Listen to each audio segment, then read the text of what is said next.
모집 질서 관련 준수 사항이라고 해서 나오는데요. 굉장히 중요한 부분입니다. 반드시 한 문제 이상은 나올 거라 보고 있고요. 1번부터 보면은 보험 안내 자료를 제공하여야 됩니다. 모집을 할 때. 하지만 이제 교재에는 많은 내용이 실려 있는데요.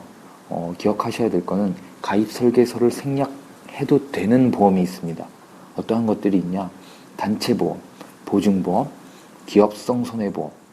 이 중에서 단체보험과 기업성 손해보험은 뭐 외우기 쉽죠. 단체랑 기업성 손해보험은 충분히 이제 보험회사만큼 강자로 보니까 가입 설계서를 굳이 드리지 않아도 피해를 보지 않을 이제 그런 분들이죠. 단체 또는 기업성 손해보험. 그리고 보증보험도 가입 설계서를 제공하지 않아도 됩니다. 이 세 개만 기억하셔도 거의 모든 문제를 풀 수가 있죠. 단체보험, 보증보험, 기업성 보험은 가입 설계서를 주지 않아도 됩니다. 생략해도 됩니다. 나머지는 드려야 되죠. 2번을 보겠습니다. 특별이익 제공 금지. 특별이익이란 무엇이냐? 특별이익이 무엇인가를 묻는 게 제일 많이 나왔습니다. 기출문제에서 제일 많이 나왔어요. 이것을 특별이익으로 봐야 되냐 말아야 되냐.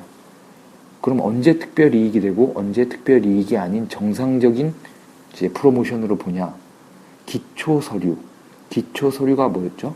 사업방법서, 보험료 및 책임준비금 산출방법서, 그리고 보험약관이죠.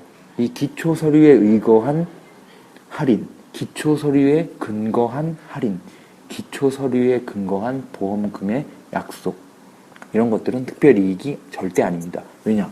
기초서류에 근거했기 때문에 정당한 할인이고 정당한 프로모션이 되는 거죠.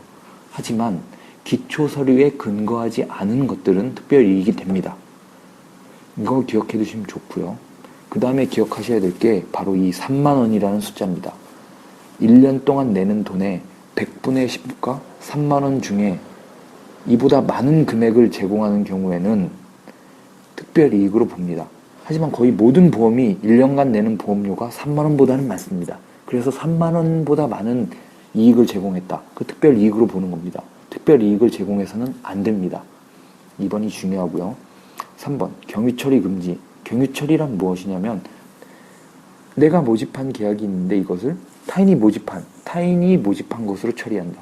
내가 계약 사인을 받아왔는데 타인이 받은 것처럼 타인한테 집어넣었어요.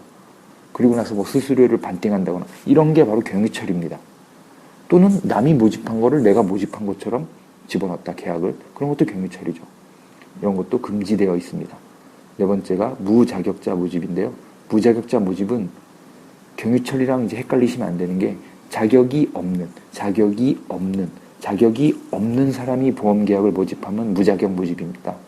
경유처리는 이제 둘 다 자격이 있는데 남이 정상적으로 모집한 계약이어도 내가 모집한 것처럼 집어넣는 게 경유처리죠. 두루 헷갈리시면 안 됩니다. 그 다음에 이제 5번째가 장애인 차별금지 위반. 장애인은 보험 가입을 이제 특별한 이유가 없이 정당하지 않은 근거로 가입을 막 제한한다거나 그런 게 이제 장애인 차별인데요. 이런 것도 해서는 안 됩니다. 이런 것들을 해서 최고 이제 이런 것들을 하게 돼서 처벌을 받을 수도 있는데요. 3년 이하의 징역 또는 3천만 원 이하의 벌금, 최고 3년 이하 3천만 원 이하의 벌금에 처해질 수도 있다. 나머지는 제가 뭐 몇 년 이하의 징역, 벌금 이런 거 안 말씀드렸는데요. 장애인 차별 관련해서는 이 3년과 3천만 원을 꼭 기억하시길 바랍니다.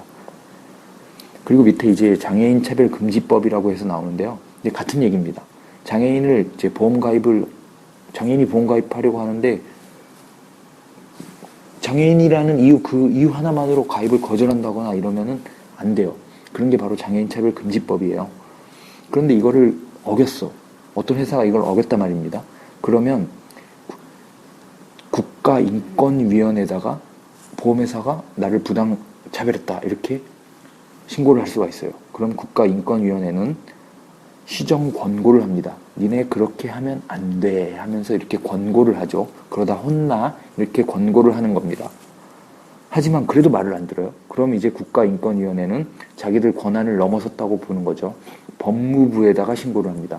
법무부는 이제 권한이 있죠. 명령을 합니다. 권고가 아니고 법무부는 명령을 하죠.